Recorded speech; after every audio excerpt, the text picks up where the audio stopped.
no teu sangue puro carmesim. Minha vida toma para ser, Senhor, tua para sempre, sim. Toma, ó Deus, o meu querer, faze o teu, ó Salvador, hoje habita no meu ser, enche-me do teu fervor, a minha alma lava, Salvador, no teu sangue puro carmesim. Minha vida toma para ser, Senhor, tua para sempre, sim. Ó, recebe-me, Senhor, quando venho me prostrar a teus pés, ó Salvador, hoje vem me consagrar,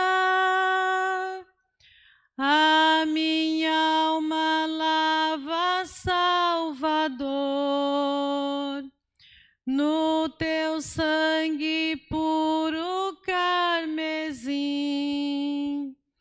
Minha vida toma para ser, Senhor, tua para sempre, sim. Amém.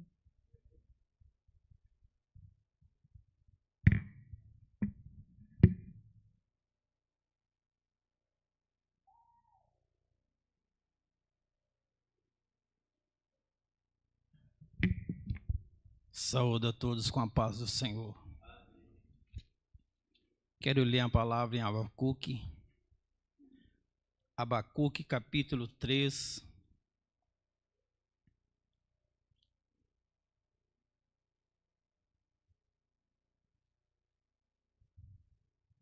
Abacuque, capítulo 3.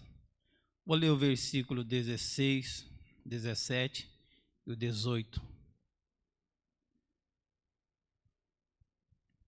Ouvindo eu, o meu ventre se comoveu, a sua voz tremeram os meus lábios.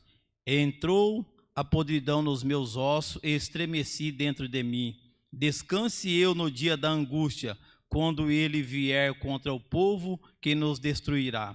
Porquanto, ainda que a figueira não floresça, nem haja fruto na vide, o produto da oliveira minta, e os campos não produzam mantimento, as ovelhas da malhada sejam arrebatadas, e nos currais não haja vacas, todavia eu me alegrarei no Senhor, exultarei no Deus da minha salvação. Amém? Que Deus possa nos abençoar.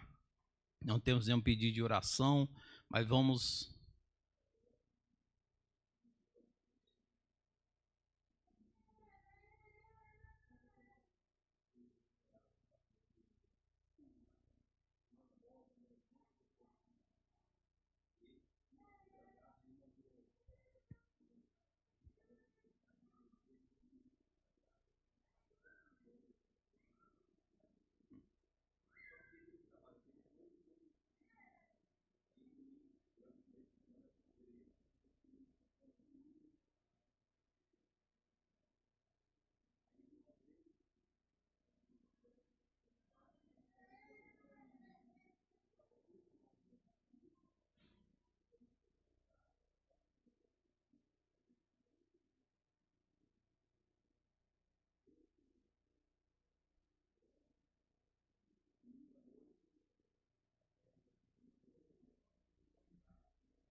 Amém.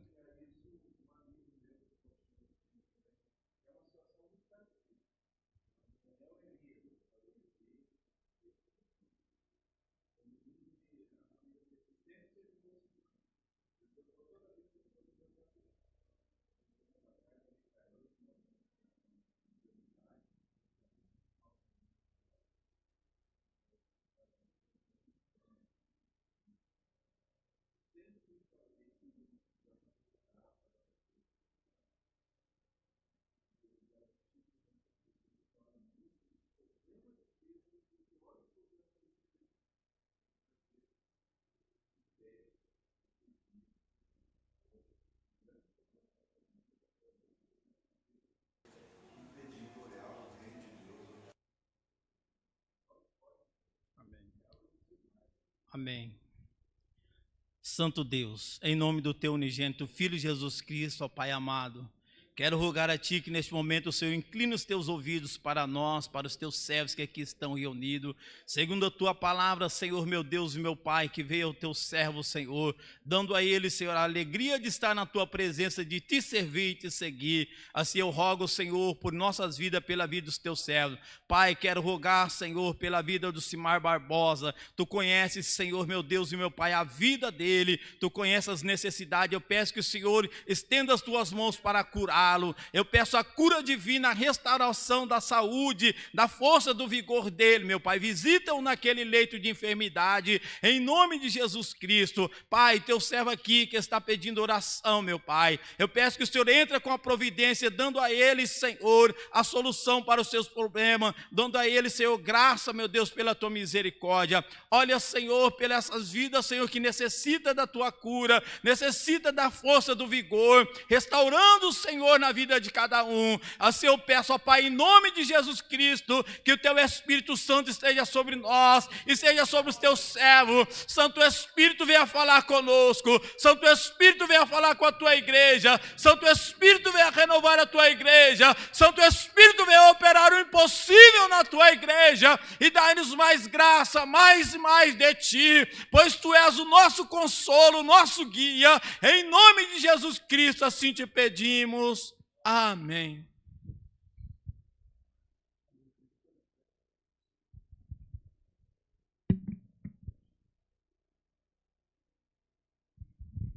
Bom, Ronaldo, vamos mais uma vez orar, irmãos, agora pelas ofertas. Consagre as ofertas e os ofertantes e os administradores dessa obra também, sempre apresentando diante do Senhor. Paz do Senhor, irmãos. Oramos a Deus. Senhor, mais uma vez, Senhor, estamos aqui para contribuir, Senhor, com as nossas ofertas. Ó Deus querido, abençoe a cada um de nós, ó Deus. Toma nas Tuas mãos, Senhor, o nosso culto.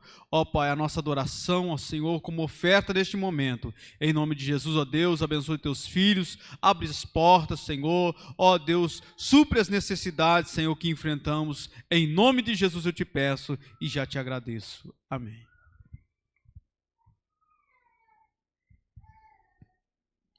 Mais uma vez, cumprimento a igreja com a paz do Senhor.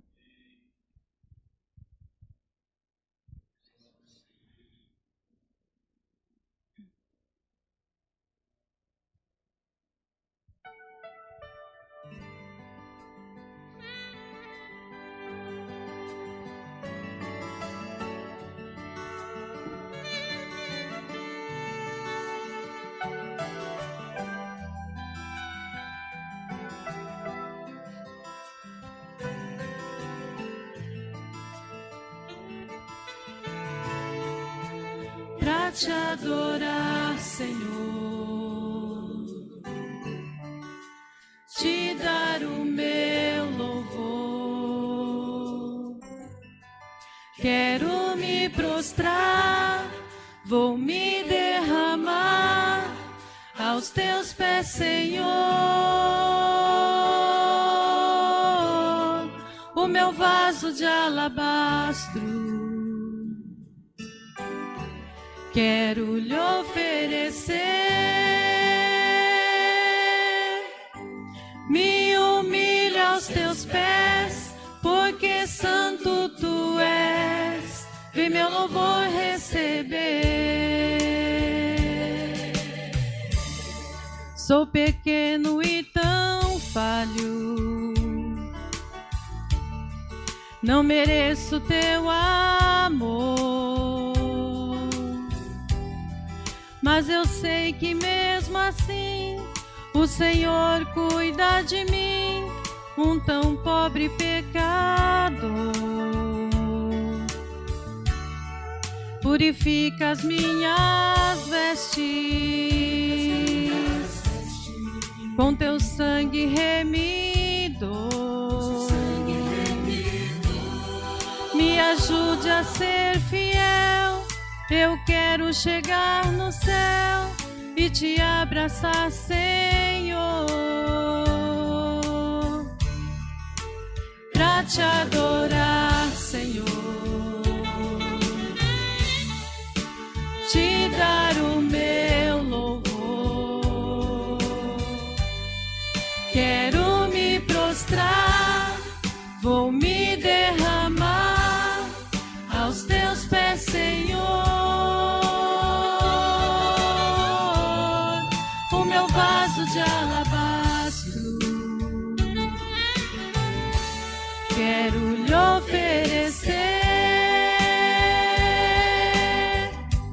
Me humilho aos teus pés, porque santo tu és. Vem meu louvor receber. Sou pequeno e tão falho, não mereço teu amor,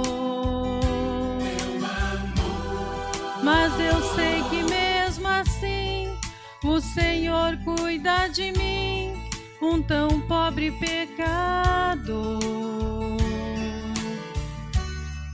Purifica as minhas vestes com teu sangue remido. Me ajude a ser fiel, eu quero chegar no céu e te abraçar, Senhor, pra te adorar, Senhor, te dar o meu louvor.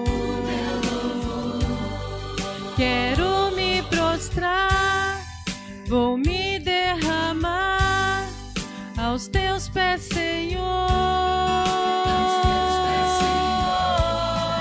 O meu vaso de alabastro quero lhe oferecer. Me humilho aos teus pés, porque santo tu és. Vem meu louvor receber, pra te adorar, Senhor, te dar o meu louvor. Quero me prostrar, vou me derramar aos teus pés, Senhor. O meu vaso de alabastro quero lhe oferecer. Me humilho aos teus pés, porque santo tu és. Vem meu louvor receber.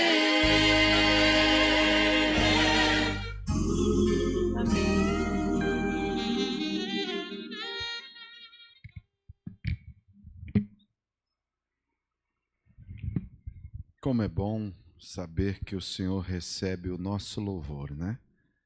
Ainda mais quando tem uma palavra relacionada à humildade. Eu tenho meditado muito, irmãos, esses dias sobre essa palavra humildade. Como ela é uma palavra que está hoje, eu diria assim, descabida. Isso mesmo, parece que não está cabendo mais nas pessoas a palavra humildade. Mas eu estou certo de que os irmãos sempre estão oferecendo o culto com humildade, né? É um problema muito sério que nós estamos evidenciando hoje. Na verdade, as obras da carne, Paulo diz que elas são manifestas, né? E eu não tenho dúvida que uma relação direta da obra da carne é o orgulho, é a jactância, é a vanglória, é a exaltação. Quando essa mulher cantada aqui pela irmã Mara quebrou o vaso de alabastro, ela estava numa condição de total dependência de Jesus ali, acreditando, né? E assim deve ser sempre o nosso culto, né, irmãos? Nós devemos, sem dúvida alguma, viver o que a irmã acabou de cantar. Quebrar os nossos orgulhos. O vaso de alabastro é isso, é quebrar aquilo que nós achamos ser valioso. Muito bem, meus amados irmãos, nós não tivemos culto de ensino na última terça-feira, mas hoje nós vamos continuar firme no nosso propósito. Todavia, meus irmãos, nós não vamos prosseguir naquele assunto que vínhamos trazendo, porque hoje veio ao meu coração falar sobre os benefícios da tribulação. Portanto, eu quero que abram as suas Bíblias em Romanos capítulo 5. Eu estou pensando muito em falar alguns benefícios de adversidades que nós vivemos. Hoje eu vou falar sobre tribulação. Possivelmente, a semana que vem eu falo sobre o sofrimento. Né? Não é uma filosofia, mas é uma lógica, né? Um limão, se chupado, é muito difícil.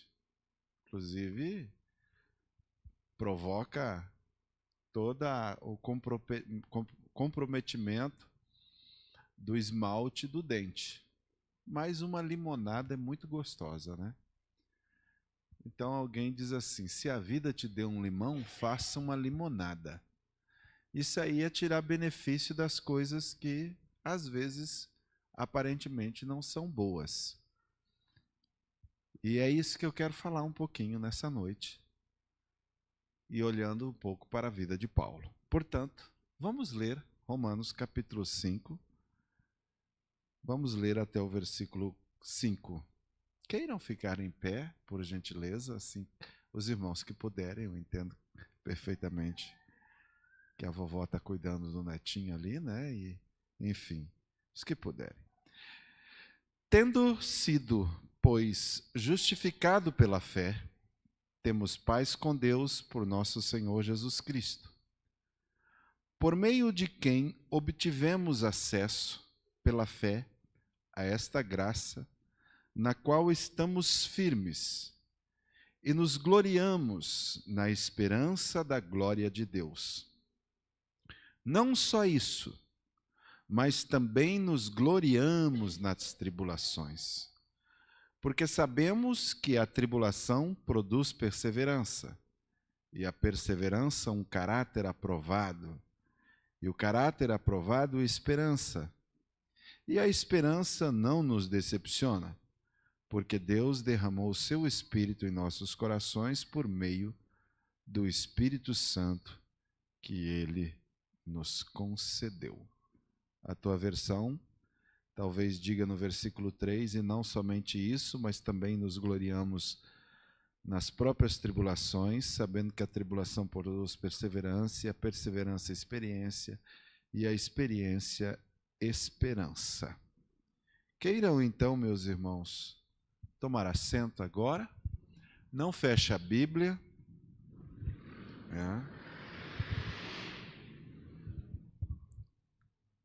Todas as vezes que nós estudamos qualquer texto, no caso, temos um estudo textual, nós precisamos analisar os contextos.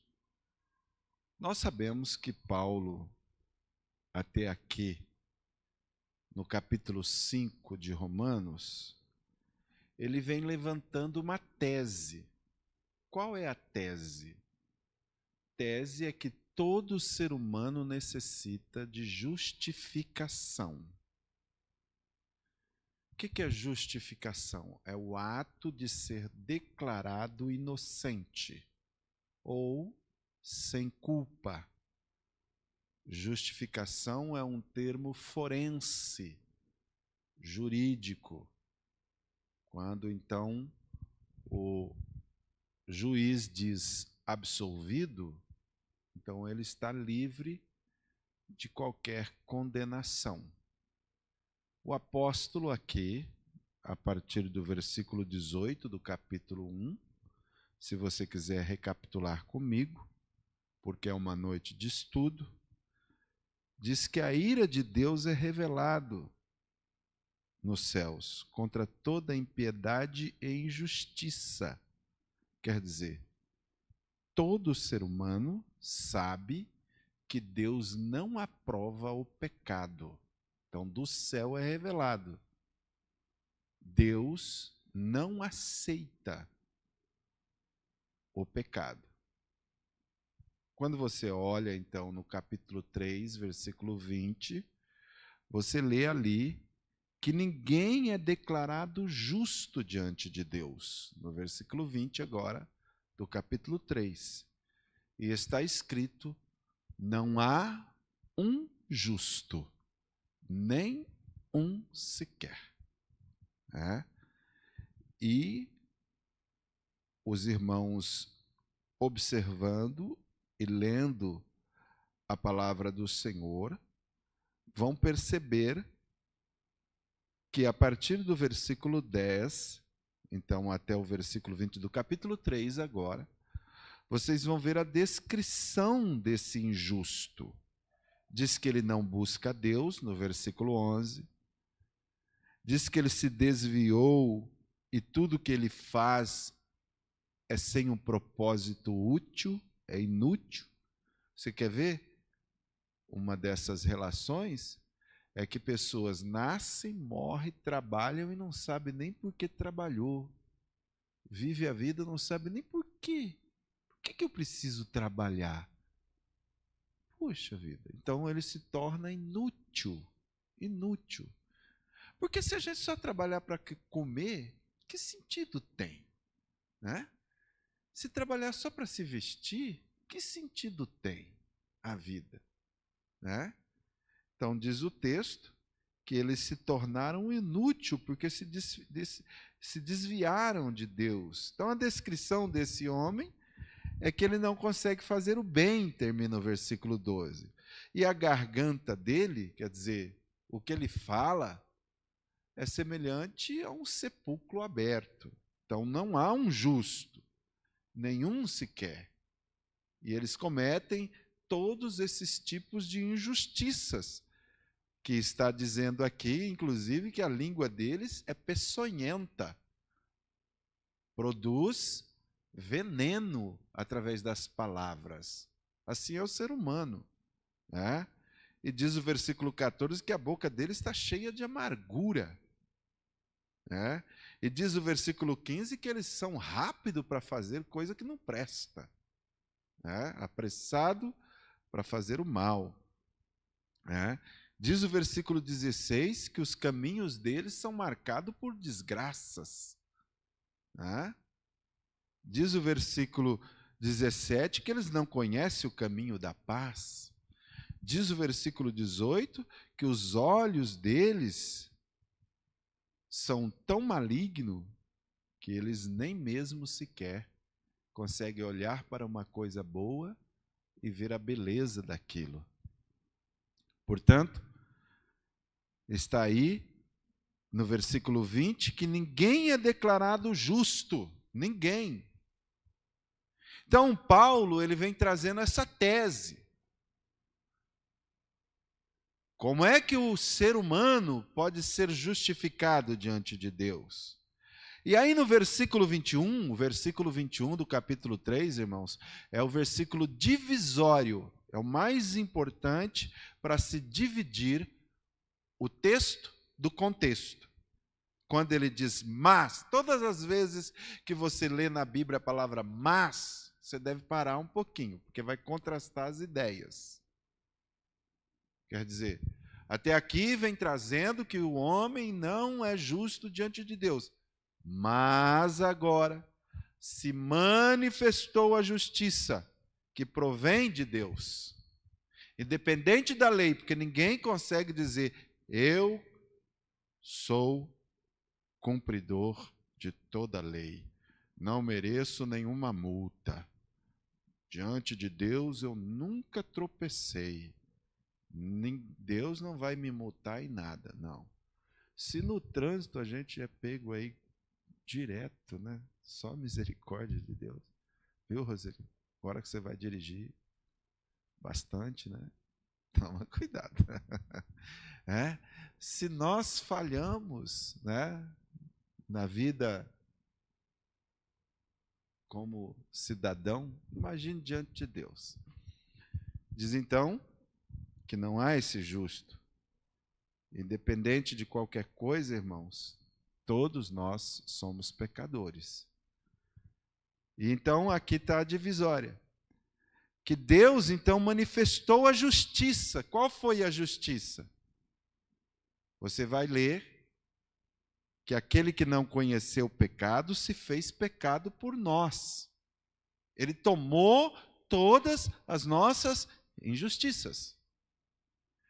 Então Paulo deixa bem claro que a justificação é um ato exclusivo de Deus.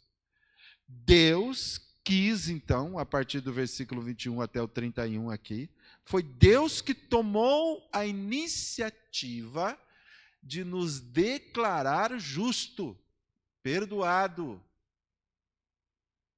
Você lê, então, no versículo 23, que todos pecaram e destituídos estão da glória de Deus. E o versículo 24, sendo justificados gratuitamente por sua graça, por meio da redenção que há em Cristo Jesus. Quer dizer, Paulo vai deixar claro aqui e argumentar com todas as palavras que nós precisamos então ter fé em Cristo para sermos então aceitos perante Deus como justo. E a justificação pela fé, irmãos, ela não deve ser uma novidade para nenhum de nós que estamos aqui. Ela não deve ser uma novidade para nenhum de nós que lemos a Bíblia. Porque quem lê o Gênesis sabe que Abraão foi um homem justificado pela fé. E é isso que o capítulo 4, então, ele vai dizer. Possivelmente, irmãos, todos os leitores que estavam lendo essa carta conheciam a vida de Abraão. E ele vai dizer assim, portanto, que diremos do nosso antepassado Abraão? Se de fato Abraão foi justificado pelas obras, ele tem do que se gloriar, mas não diante de Deus. Que diz as Escrituras, Abraão creu em Deus, e isso lhe foi imputado como justiça. Então, Paulo vai mostrar aí a pessoa de Abraão como exemplo de alguém que foi declarado perdoado, aceito, justificado pela fé. É? E como é essa declaração? Olha o versículo 7. Está lendo aí, Ronaldo? Olha, lê o versículo 7 para nós. Versículo 7 do capítulo 4.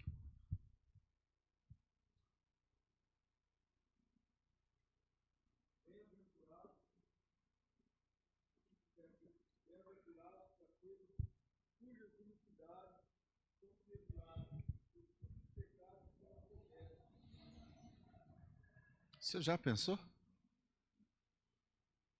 Felizes são quem tem os seus pecados perdoados, as iniquidades encobertas. Como é feliz. Lê o versículo 8 também, Ronaldo, na sua Bíblia.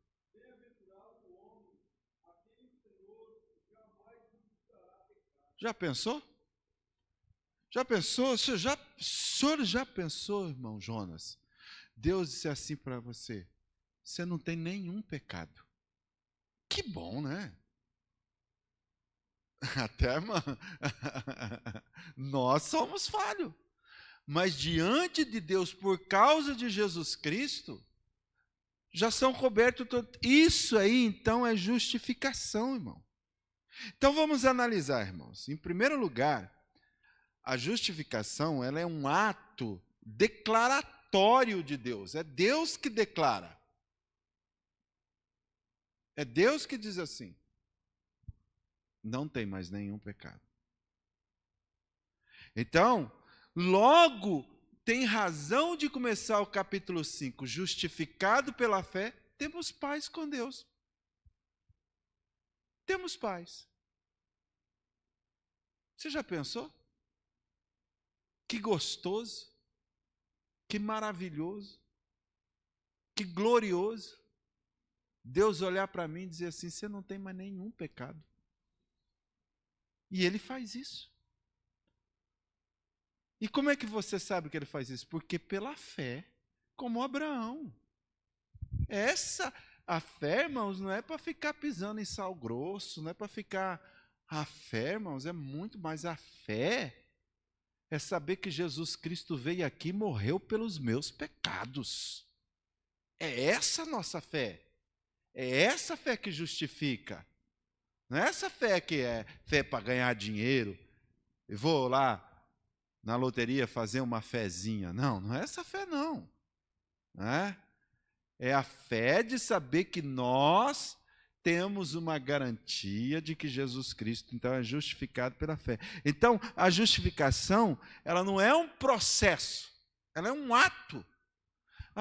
Se Deus quiser, se eu for bonzinho lá no céu, quando eu chegar lá, Ele vai olhar para mim: você foi bom. Não é um processo, não é um ato.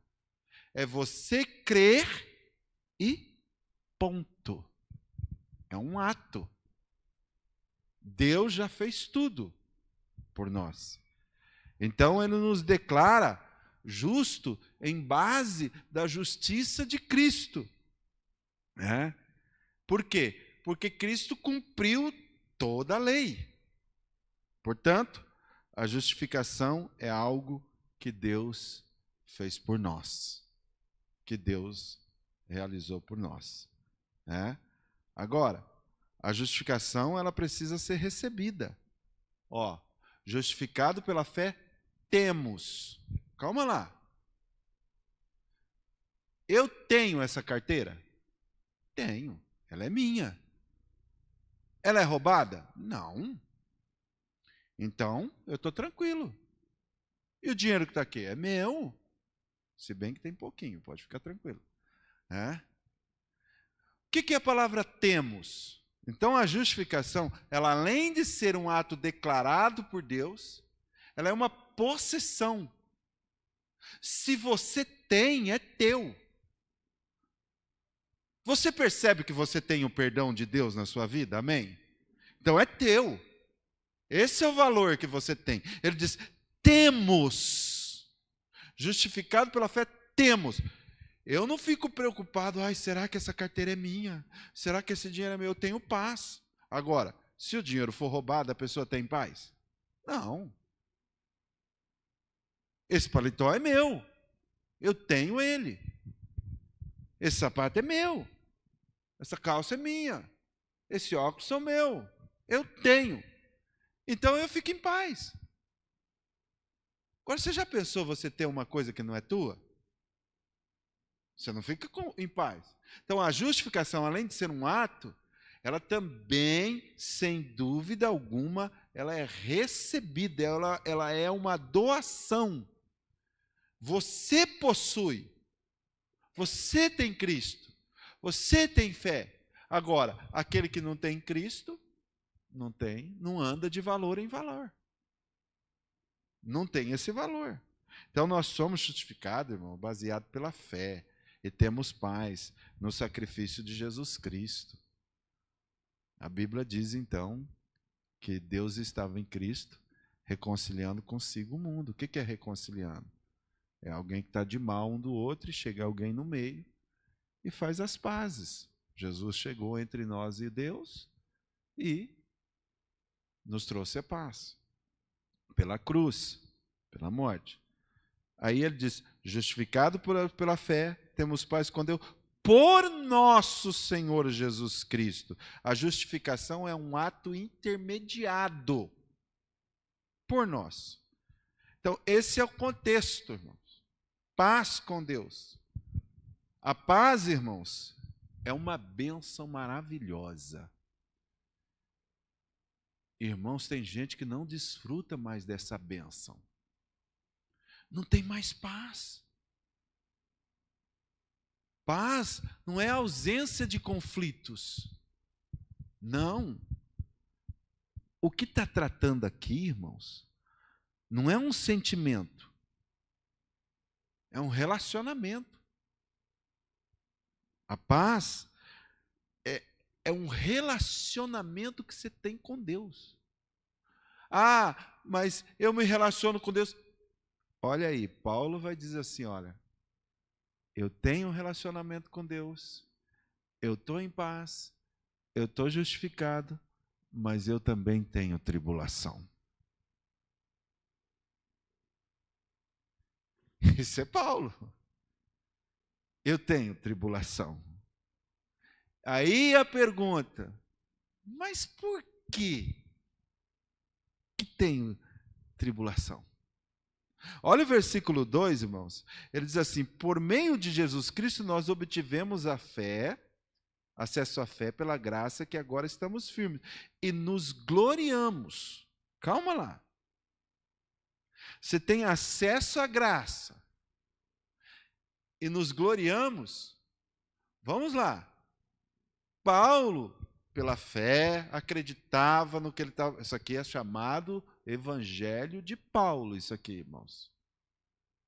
O Romanos é o Evangelho de Paulo. Ele está dizendo assim, eu tenho paz, eu tenho certeza que Cristo morreu por mim, eu tenho certeza que eu tenho acesso a essa graça,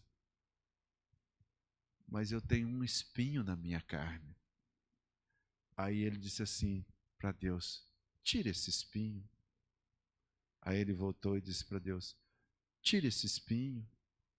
Aí ele voltou e disse para Deus, por favor, tire esse espinho. E Deus olhou para ele e falou, não. Eu vou te dar graça para você viver com esse espinho. Que coisa! Isso é tribulação.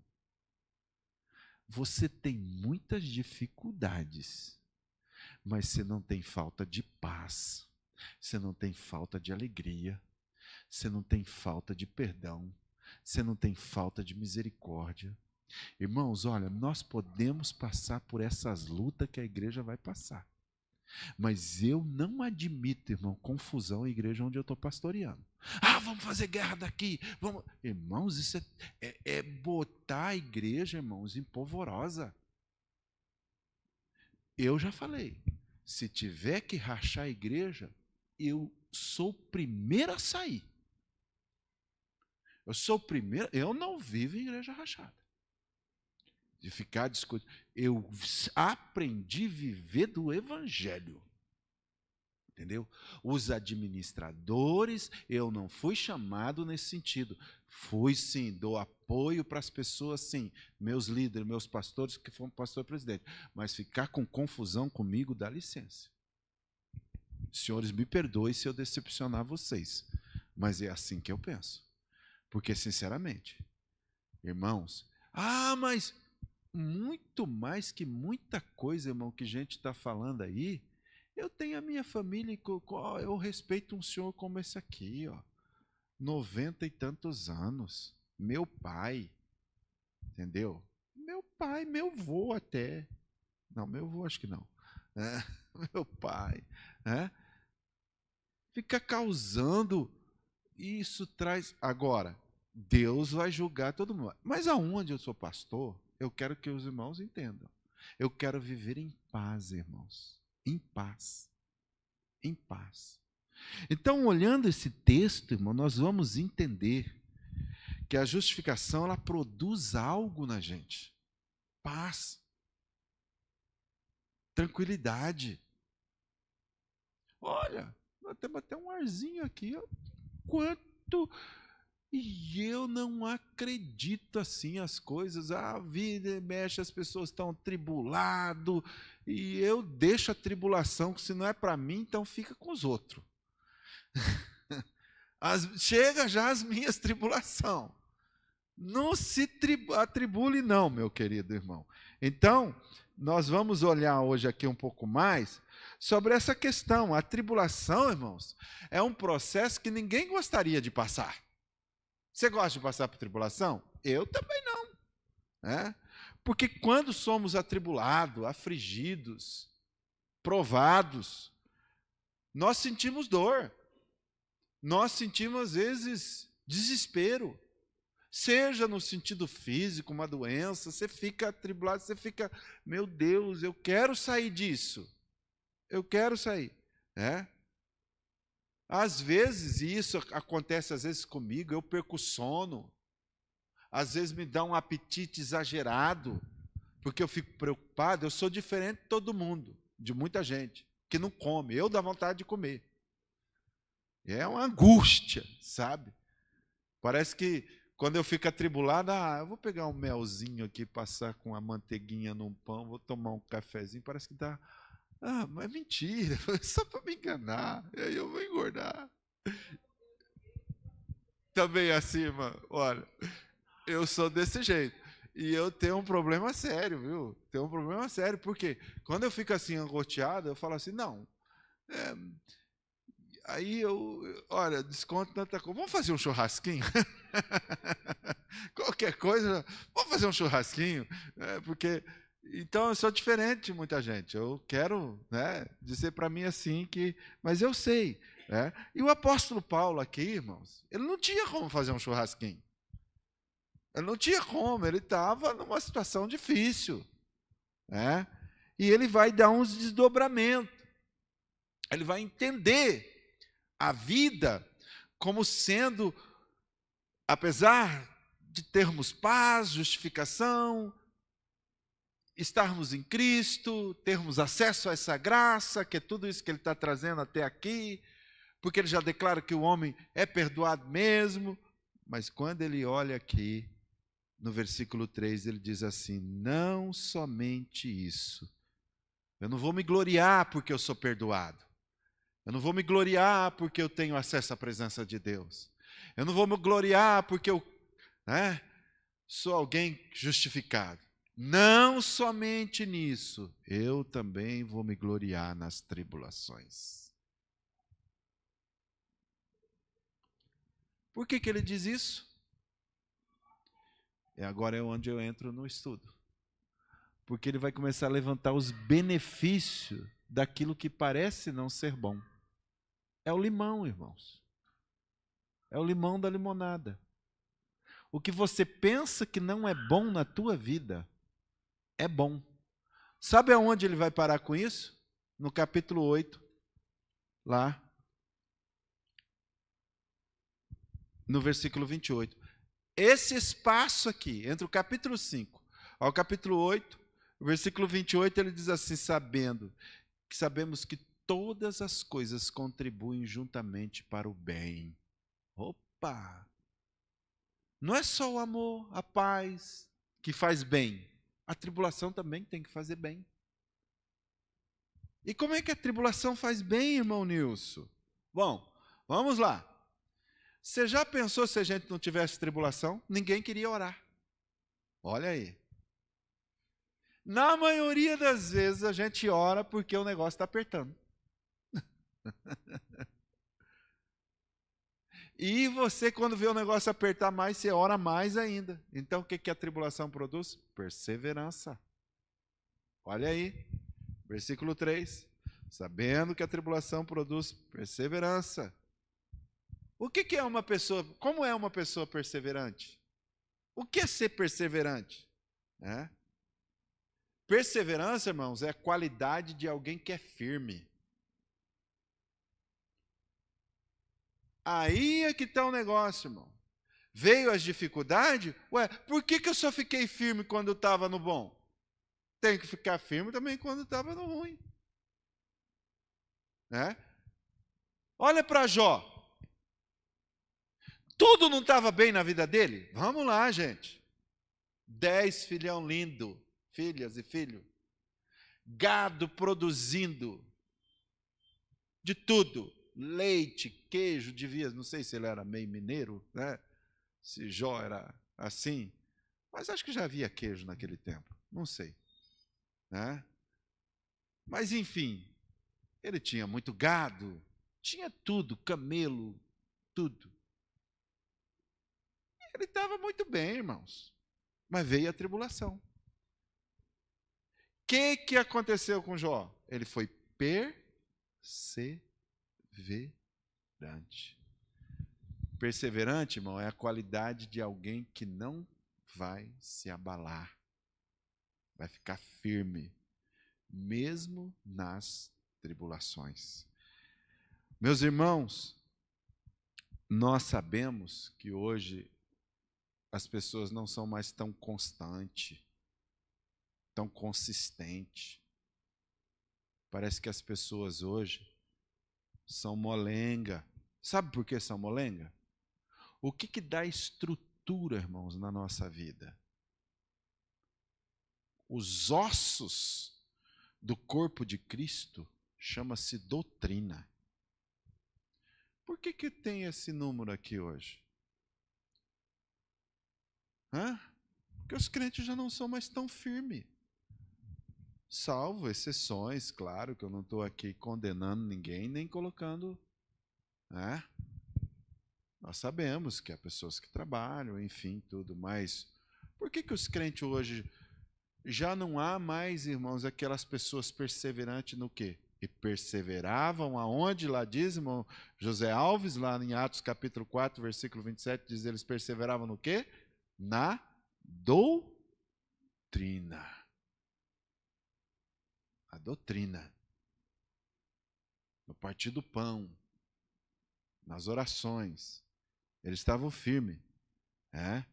Quando o apóstolo Paulo diz aqui que a tribulação produz perseverança, ele queria dizer, irmãos, não importa o tamanho do teu sofrimento. Olhe para o teu sofrimento como um meio pelo qual Deus também quer ser glorificado na tua vida. É isso que ele está querendo dizer. Não importa o tamanho da sua dificuldade, seja perseverante, confie em Deus. Ele vai te ajudar. Ele não vai te desamparar. Então, logo está aqui o primeiro benefício da tribulação. Produz perseverança. Pessoa perseverante, então, é quem?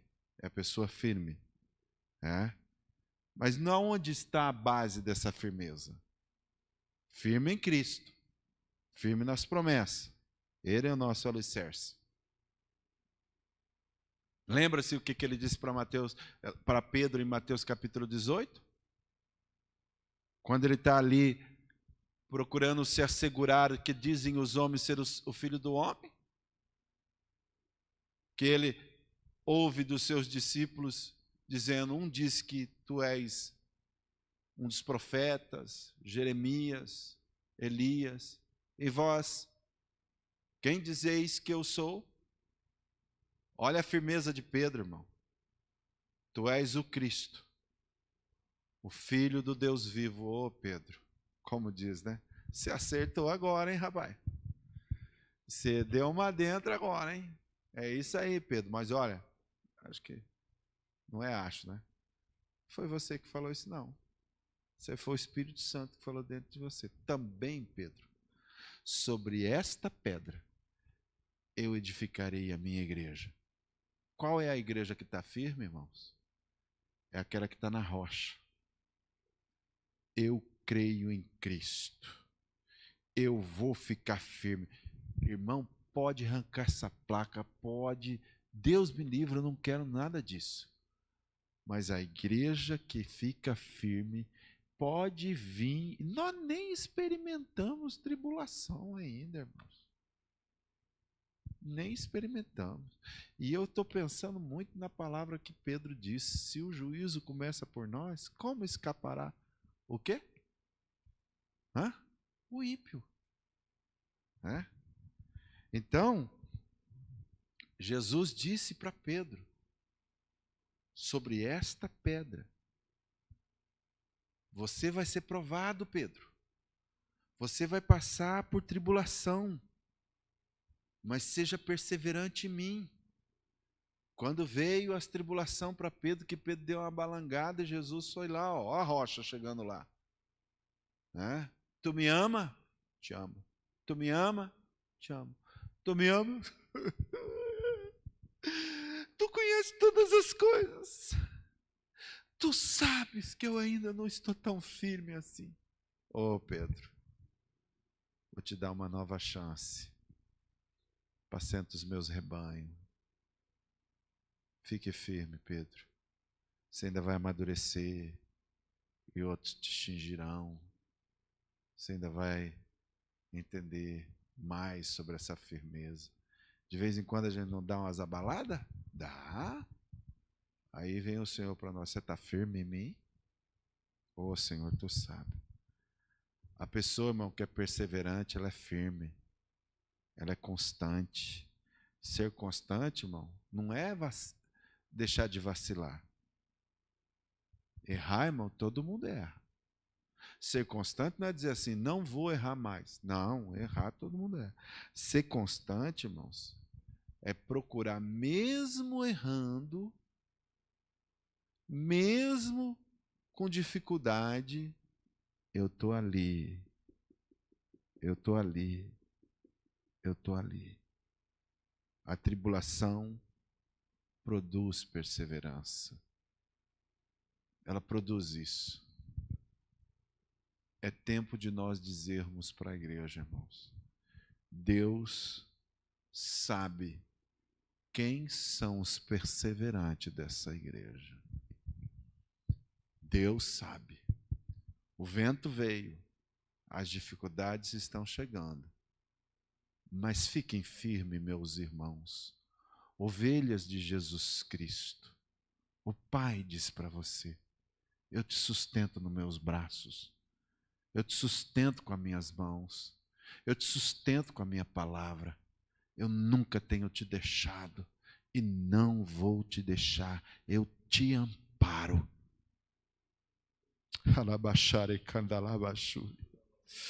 Aleluia. Meus queridos irmãos, a perseverança, ela é persistente.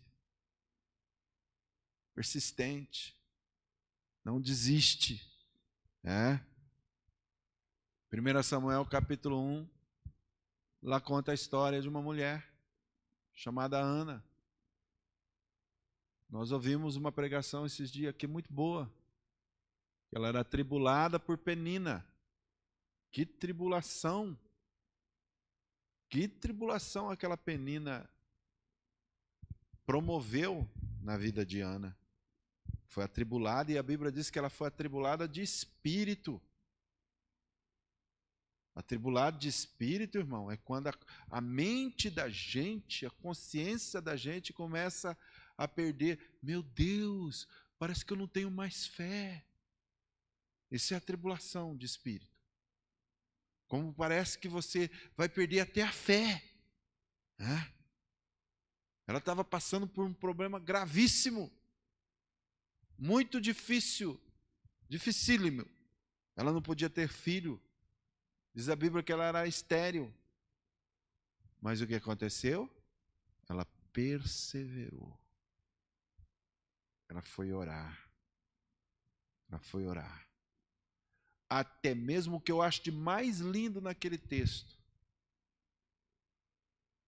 é o Eli interpretar ela como uma embriagada.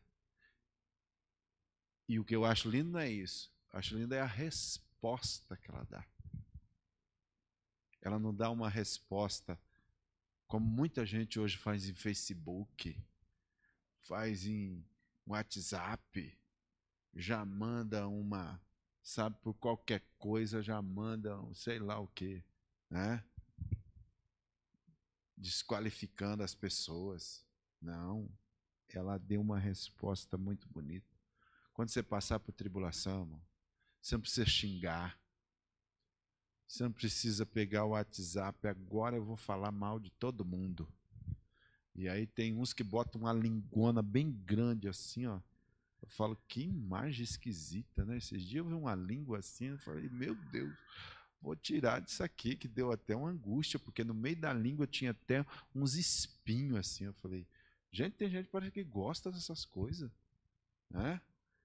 Que tribulação, irmãos, né? O inimigo sabe de tudo, irmãos, também, do coração das pessoas, né? E ele fica cirandando, Meus irmãos, a tribulação, ela leva uma perseverança de guardar a nossa boca, guardar a nossa mente, guardar a nossa fé. Nós somos justificados, nós somos um povo perdoado, nós somos um povo declarado, cheio da graça do Senhor. Deus declara isso. Então, vamos lá. Primeiro benefício, a tribulação então produz perseverança. Vamos continuar. E diz aí, e sabemos que também a perseverança, ela produz o quê? Experiência. Olha só, irmãos, outro benefício. Experiência. Pessoa passando por tribulação, ela vai ser perseverante. O apóstolo Paulo escreve que a experiência é como um fruto da perseverança. Sabe o que eu gosto? De olhar a árvore. Se tem alguém que vive uma experiência de lugar, é uma árvore. Ela fica ali, ó, quietinha. Ela vai crescendo. Você nem está imaginando, ela está crescendo. E ela vai produzindo. Por quê? Ela não sai do lugar. Irmão, se tem uma coisa que as pessoas fazem quando passa por tribulação, é ficar apavorado. Vamos mudar. Vamos fazer isso. Vamos fazer aquilo. Mas orar nunca, né? Cria um monte de coisa, né? Mas orar não. Se você persistir, irmãos, olha, entrou num trabalho, lute, persevere, Deus vai abrindo a porta. Você vai começar a ter experiência, vai crescer. Tem o tempo certo, irmão, da gente sair daquele trabalho? Tem. Tem um tempo certo da gente também mudar? Tem. Tem um tempo certo. Eu tenho, pela graça do Senhor, algumas coisinhas aí, da internet, né? Mas às vezes eu já pensei em mudar. Pensei. Mas eu tenho minhas filhas. Tenho o meu ministério. Tenho minha esposa. A gente é como uma árvore. E as experiências que a gente tem? Não conta? Pastoreando tanto tempo. Quantas experiências, irmãos? Quantas experiências? Por quê? Porque a gente soube passar por dificuldades. E o que acontece? Eu falei poucos dias atrás, depois que passar todos esses problemas, eu acho que eu vou ser agora pós-graduado, doutorado e mestrado em tribulação. Vamos ter experiências. Como é que Paulo fala dessas experiências? Vamos para Filipenses, capítulo 4, e vamos ver uma manifestação de experiência do apóstolo Paulo, quando ele escreve aos Filipenses, no capítulo 4, versículo 12. Você vai ver ali uma abertura de coração de um homem que passou por tribulação, teve perseverança e agora ele tem experiência. A experiência de Paulo é a experiência de cadeia, irmãos, de prisão. É a experiência de ter passado fome, sede, dificuldade. E no versículo 12 ele diz assim: sei estar humilhado, como também sei estar honrado. Olha isso, irmãos. O que ele está nos ensinando aqui? Preste atenção na outra versão que ele diz assim, no versículo 12 novamente. Ele diz assim, olha, sei o que é passar necessidade, sei o que é ter fartura. Você já teve a experiência de passar fome? Você já teve a experiência de ter tanta coisa que você fala assim, meu Deus, essa geladeira chega a estar estufada. Isso é uma experiência da vida. Paulo disse assim, ó, ele sabia o que era necessidade e ele sabia o que era ter fartura. Aí logo a seguir ele diz assim, aprendi o segredo de viver contente. Aprendi o segredo do contentamento. O que ele está dizendo? Eu agora tenho uma experiência de qualquer situação que eu esteja, alimentado ou com fome, tendo muito ou tendo necessidade. Qual era o segredo? Eu posso todas as coisas naquele que me fortalece. Esse é o segredo da experiência. Eu posso todas as coisas. Quando eu tiver com tribulação em Cristo, eu posso todas as coisas. Quando não tiver nada na minha casa, em Cristo eu posso todas as coisas. Ah, se nós somos congregar debaixo de uma árvore, não vou dizer amém para isso não, porque eu não quero. Mas em Cristo nós podemos todas as coisas. Em Cristo nós podemos todas as coisas. Ele diz aí, eu sei passar, ter fome, abundância. Eu posso todas as coisas. Olha agora o versículo 14. Apesar disso, vocês fizeram bem em participar de minhas tribulações. Porque a tua experiência, quando ela é passada para mim, ela é a minha experiência. Sabe quem devia estar dando esse estudo aqui, irmãos? Irmão Zé Alves. É o que tem mais experiência aqui, ó. Quer saber o que é criar filho? Nem vou falar, né? De novo. Viu? Chega ali, ó. Vai lá um dia visitar ele. O que o senhor tem para me ensinar? Tudo.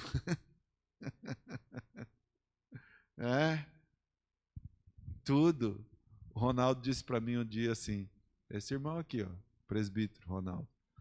Pastor, eu gosto tanto de ir na casa daqueles velhinhos. Você não falou isso para mim, Ronaldo? Falou. Eu fiquei olhando, falei, Ronaldo é um camarada sabido, viu? A gente aprende muito. No meio dessas angústias que nós estamos passando, tempos atrás, aí eu fui lá na casa do pastor Pedro.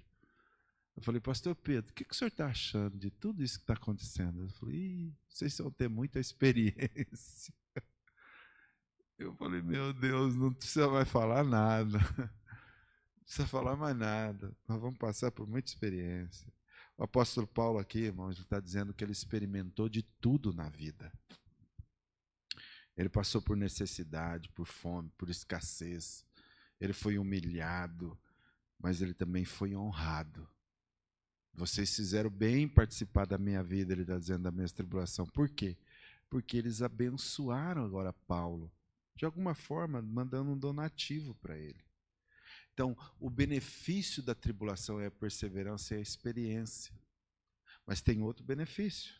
Quando passamos por tribulação, nós então precisamos ser perseverantes para termos experiência, mas aqui diz para adquirirmos esperança também. Olha aí, ele diz, e a esperança não decepciona. Olha aqui, ó, preste bem atenção. Agora eu vou ler uma versão, que eu estou aberto aqui. Ó, preste atenção. Eu quero que você ouça agora, só ouça. A versão agora é da linguagem contemporânea. Diz assim: ao aceitar pela fé o que Deus sempre desejou para nós, consertar a nossa situação com Ele, tornamos-nos prontos para Ele. Alcançamos tudo isso com Deus por causa do nosso Senhor Jesus. Mas ainda abrimos-nos para Deus e descobrimos ao mesmo tempo que Ele já se abriu para nós e nos achamos no lugar que Ele queria que estivéssemos, perante a graça e a glória de Deus, na presença dEle, expressando o nosso louvor. Mas ainda mais, continuamos a expressar o nosso louvor, mesmo que estejamos cheios de problemas, porque sabemos que os problemas podem desenvolver em nós paciência, e a paciência, por sua vez, ela forja o aço temperado da virtude, mantendo-nos atentos quanto ao que Deus pretende fazer. Desse modo, passamos a ter esperança, com a expectativa de que jamais nos sentiremos enganados. Quer dizer, por que nós precisamos de uma palavra dessa? Porque nós temos esperança. Nós estamos passando por luta, por dificuldade, mas daqui a pouco esse céu vai rasgar e a igreja vai entrar para sempre. Essa é a nossa esperança, meus irmãos. Nós não estamos aqui brincando de igreja, nós estamos esperando Jesus Cristo voltar, buscar a sua igreja. Por isso que nós cantamos, nossa esperança é sua vinda. Quer dizer, passamos por dificuldade, experiência, apertado, difícil. Para lembrar, irmãos, que não é aqui o nosso descanso. Que o céu ainda não é aqui. Né? Ah, meus irmãos, a esperança é um benefício de tudo isso. Quando ele diz assim, ó, essa versão aqui é muito interessante, quando ele diz assim, ó, forja o aço temperado da virtude, mantendo-nos atentos quanto ao que Deus pretende fazer. Desse modo, passamos a ter esperança, com a expectativa que jamais nos sentiremos enganados. A verdade é que nem temos como reunir todas as vasilhas necessárias para encher com tudo que Deus generosamente derrama sobre nós nos momentos de dificuldade. Como é que é o Salmo 23? Todo mundo sabe, né? O Senhor é meu pastor, nada me faltará. Deitar-me faz em verdes pastos, guia-me mansamente às águas tranquilas, refrigera a minha alma. Unges a minha cabeça com óleo e o meu cálice transborda. Prepara-me uma mesa perante mim na presença dos meus inimigos. Como que termina? Só que antes diz assim, ó, ainda que eu andasse pelo vale da sombra da morte, não temerei mal algum, porque tu estás comigo. E termina dizendo, certamente que a bondade e a misericórdia do Senhor vão estar comigo só quando eu estiver com a mesa farta, só quando eu estiver... Não. Todos os dias de luta, de dificuldade, não vai faltar a bênção sobre a tua vida. Receba isso em nome de Jesus, irmão. Receba isso. É uma palavra profética para o teu coração. Mesmo nas tribulações, a companhia do Senhor Jesus vai ser uma realidade na tua vida. Então essa é a nossa esperança, né? Que de tudo nós não seremos abalados. A Bíblia diz que Abraão perseverou na fé, com esperança, dando glória a Deus. Dando glória a Deus. Abra para mim aí Hebreus capítulo 6, versículo 18 e 19. Porque, irmãos, a esperança ela é consoladora. Ela anima a gente. A esperança, ela faz nós acreditarmos mais na confiança em Jesus. É? A esperança. Leia para mim, Hebreus 6, 18 e 19. Pode ler.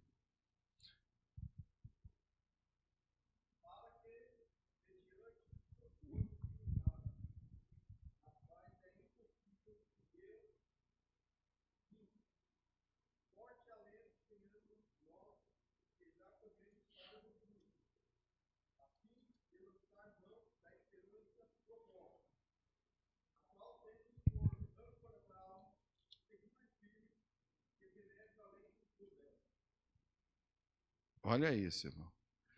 Você consegue interpretar o que é essa âncora que ele está dizendo aí? A âncora é um instrumento que, quando o navio chega no porto, é lançado e faz com que o navio fique ali, ó, seguro e firme. Ele está dizendo que nós temos uma âncora não num lugar atracado lá no trono. Ó.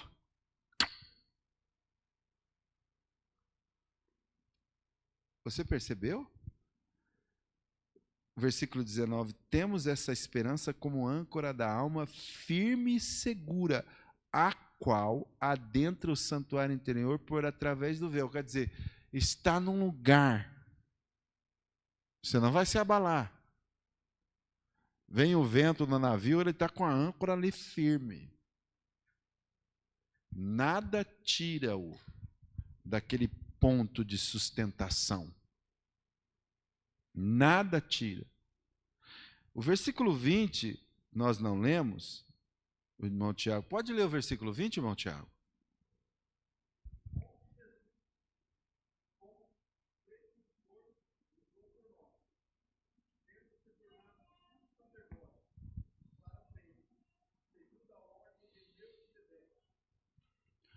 Então veja bem, o Senhor Jesus já está lá. A garantia, a esperança. Ele entrou, tornou-se o sumo sacerdote. O que é interessante aqui, irmãos, é que a firmeza, ó, vamos recapitular? Vou recapitular aqui o versículo 18. Por meio de duas coisas imutáveis. Olha para mim. O que são essas duas coisas imutáveis? Vamos lá. Vou fazer o casamento aqui. Vem lá o casal. Tchan, tchan, tchan, tchan. Tchan, tchan, tchan, tchan, tchan, tchan, tchan, tchan, tchan. A igreja fica de pé. Aí vem o noivo aqui, ó. Ele olha. Aí ele vai ao encontro da noiva. Tchan, tchan, tchan, tchan, tchan, tchan, tchan, tchan, tchan, tchan. Tchan, tchan, tchan, tchan, tchan, tchan. Aí, pega a noiva. Ó. Tchan, tchan, tchan, tchan, tchan, tchan, tchan, tchan, tchan, tchan, tchan, tchan. Aí o pastorzão está aqui, né? Duas coisas vai ter que acontecer. Você promete para ficar firme pro resto da vida. E ó, vai fazer uma aliança. Põe a aliançona no meio da Bíblia. E duas coisas que ele não pode mentir. Quando ele jura e quando ele promete. Na hora da tristeza, da alegria, da doença, ou na ausência dela. Quer dizer, da saúde ou na ausência dela. Enfim, tem aquela lista. Você promete? Aí põe na boca do camarada. Sim. Põe a mão, põe na boca da... Sim. Oh, aleluia. É, prometeu. Ó, por duas coisas imutáveis se faz o juramento. Quando se promete e quando se jura. Mas daí não pode abalar. Aí a mulher começa a engordar. Aí o maridão assim, ele tem que ficar firme na promessa. Firme na promessa, né, irmãozão?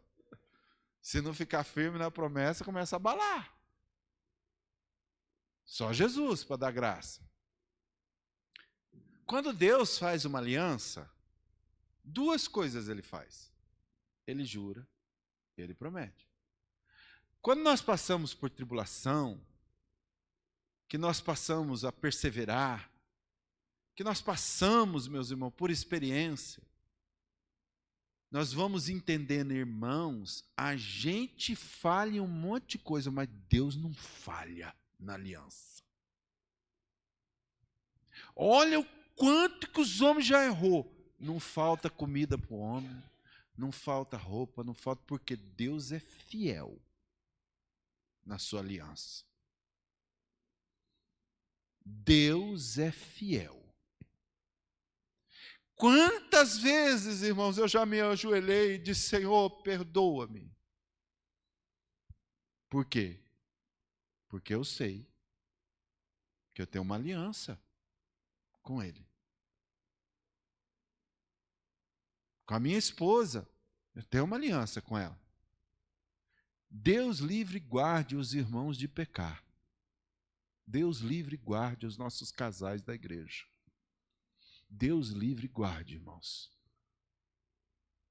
Eu sei que existe o perdão. Sei que existe a misericórdia. Sei que existe a graça. Mas diga para mim, Ronaldo, perdoar é fácil? Muito difícil. Então, irmão, justificado pela fé, você está perdoado. Você tem paz. Não se abale agora na hora da tua tribulação, não. Não deixa a tua fé.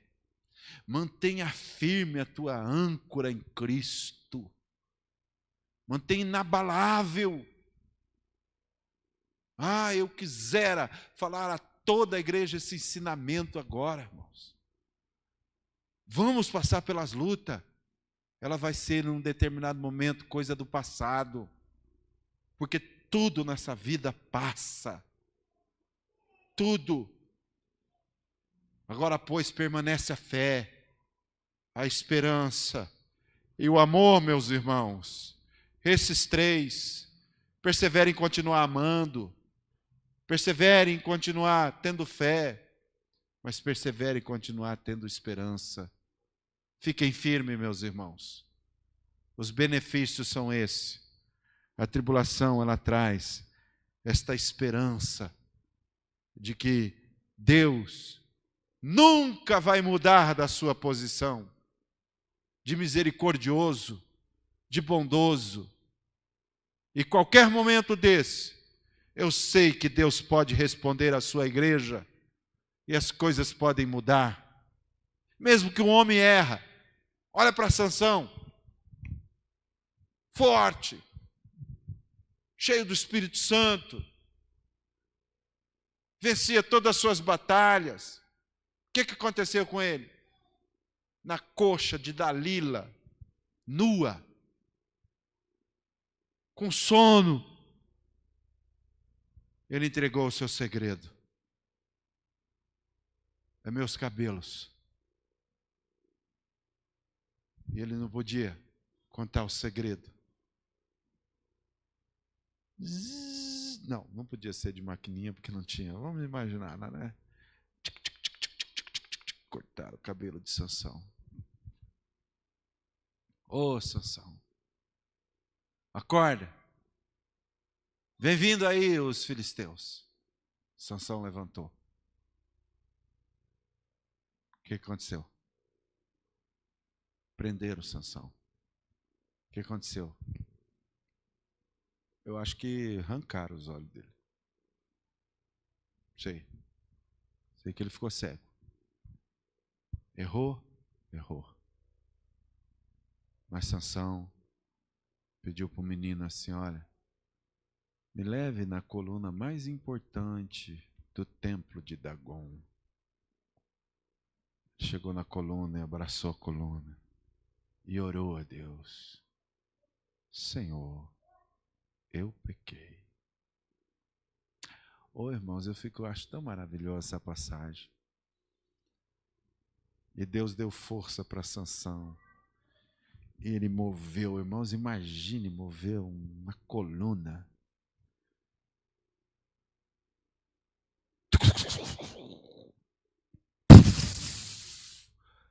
Aquela festa que estava rolando para Dagon, o Deus dos filisteus, agora virou pó. E ele disse: morra eu com os filisteus. O homem pode errar, irmão, mas Deus continua fiel. Vamos abraçar a coluna, irmão.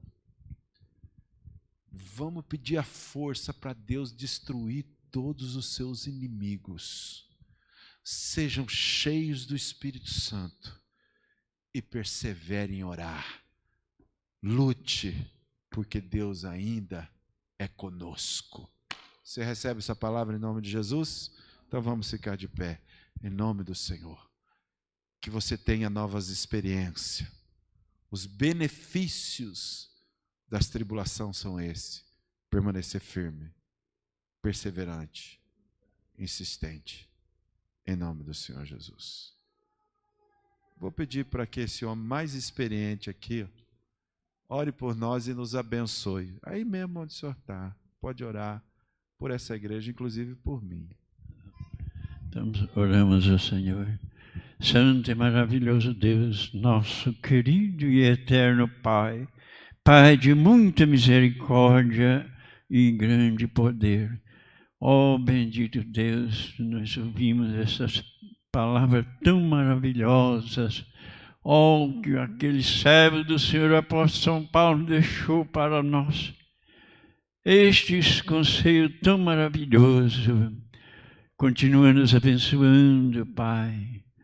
Todos os momentos da nossa vida, porque o Senhor sabe que todos os momentos da nossa vida nos carecemos das bênçãos do céu, que vem do Senhor sobre a sua amada igreja. Estende suas santas e poderosas mãos sobre a sua igreja em todo lugar deste mundo, principalmente você trabalha em favor da sua causa santa, Pai bendito, os pastores, os presbíteros e todos aqueles que trabalham em favor da sua causa.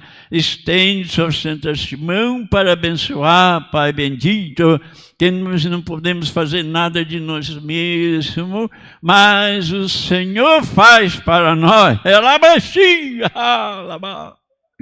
Pai bendito, abençoa o seu povo e a sua amada igreja, porque necessitamos das bênçãos do céu enquanto vivemos nessa agitação que está este mundo. É o meu pedido e o pedido da sua amada igreja, no nome santo do seu santo e amado Filho Jesus Cristo. Amém? Glória a Deus.